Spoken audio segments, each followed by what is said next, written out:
Hi, how you all doing? So I'm an artist working in artificial intelligence, augmented reality, and 3D modeling. And more than that, I'm a huge fan of the weird and wacky and wonderful things you can make with machine learning and generative art. I follow the latest developments, and it's actually astounding to see how far we've come in such a short amount of time. Oh, where's the... Oh, there we go. Sorry. I can't wait to see what the future has in store for us. Do you remember when Deep Dream came out and all our timelines blew up with images like this? And this? And GIFs like this? I love Bob Ross. People predictably got grossed out and was a viral flash of internet nonsense. And for a while spawning things like makeup tutorials, selfies, and art. But you didn't see a lot of the art coming through on platforms like Facebook. People prefer to share the grotesque and the silly rather than the beautiful.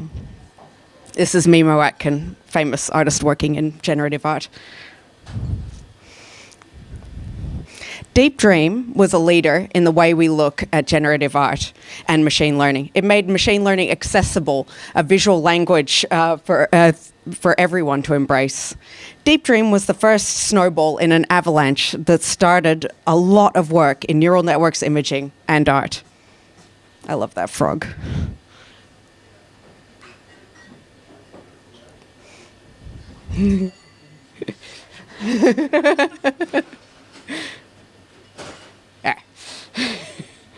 Sorry. I love Deep Dream. I love the way it grossed people out. And in many ways, it was the start of my machine learning journey. But I couldn't see a way to apply it to my own art. Then I saw this image. It's a unique play on, it's spaghetti shoved through hot dogs to create a unique life-hacked view of hot dogs and paschetti, which is an American delicacy. It looks undeniably, well, fishy. It's something I like, plus something I hate. And it's mixed together to create this wonderfully hideous version of the two. I couldn't stop looking at it. The fleshiness of the spaghetti and the scales turn this into something else entirely. I kept looking at all of the different images. Not all of them were horrible. Some of them were really incredible. This was my introduction to style transfer, and my first introduction to the technology and my first steps down the rabbit hole of machine learning.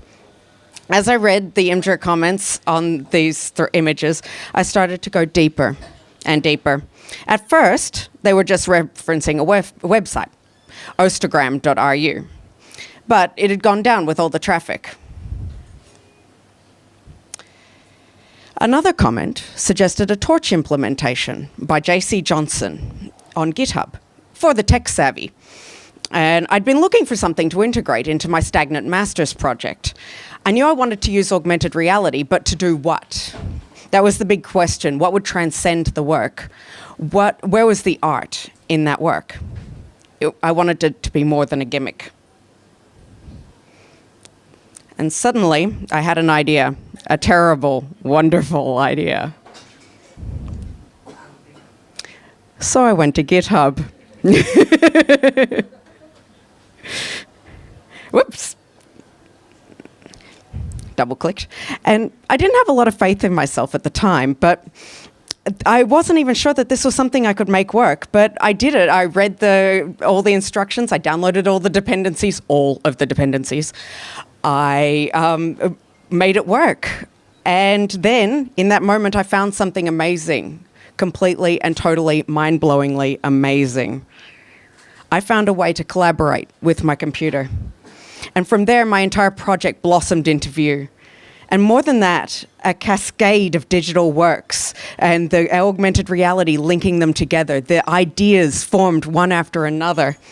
The human vision and the computer vision united with the mobile phone. That's one of the amazing parts of being an artist. You get inspired by the random, the crazy, and the unusual, and you never know where it might lead.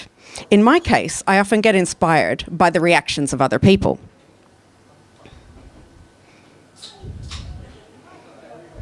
Take, for instance, the uncanny valley.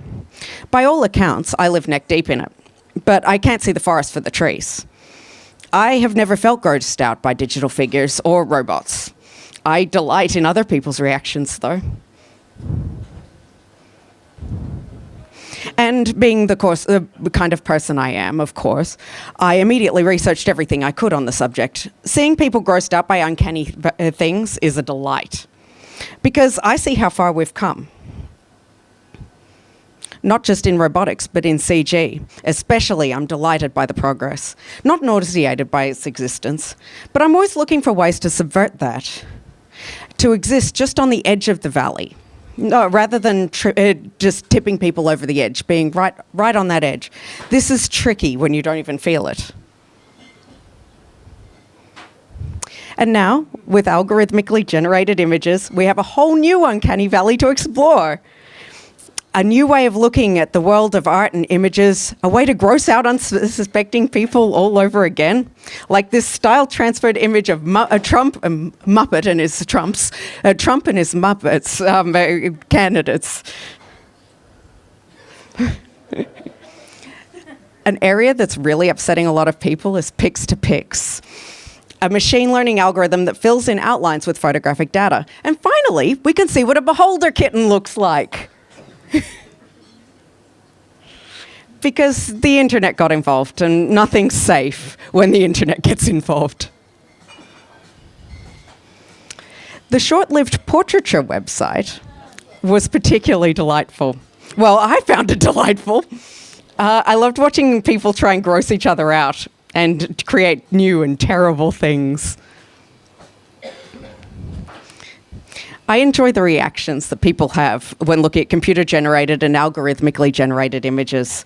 I enjoy the silliness that people come up with and the amazing ideas they have. This creativity, this joy and fun, this is my favorite area of machine learning. And the reactions, they're all a part of it. I keep clicking in the wrong spot, sorry. Art needs to have an emotional reaction. The visceral reaction that deep dream-based images, uncanny valley works, and Pix-to-Pix get are not necessarily the reactions that artists are after, but we can see the writing on the wall, or the web, as it were. And we can see that those knee-jerk, revolted reactions are something that can be leveraged and changed. Something in there provokes a response in a world-weary group of people who want nothing more than to leave the planet. We can see the potential in the silliness. The future of art written large in the faces of the grotesque and ridiculous, the beauty in the extreme and everyday. Artists are learning to take this technology and change it into the latest medium to create beautiful and unsettling artificial works. And if you want to see the incredible works and things I'm working on, come to my talk at BuzzConf.